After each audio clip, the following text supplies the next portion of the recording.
के आरी पछि घुमिले रतन बाबू शिवजी से अरज हमार।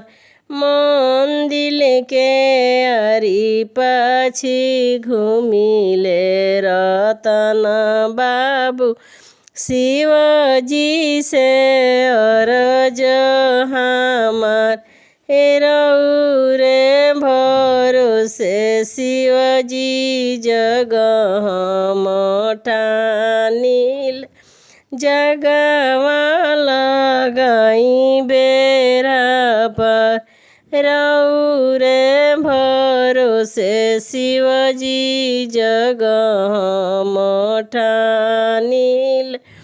जगवा लगाई बेरा पर मंदिर के आरी पछि घुमिले सब बाबू लोग शिवजी से अरज हमार। रौरे भरोसे शिवजी जगह ठानिले। जगवा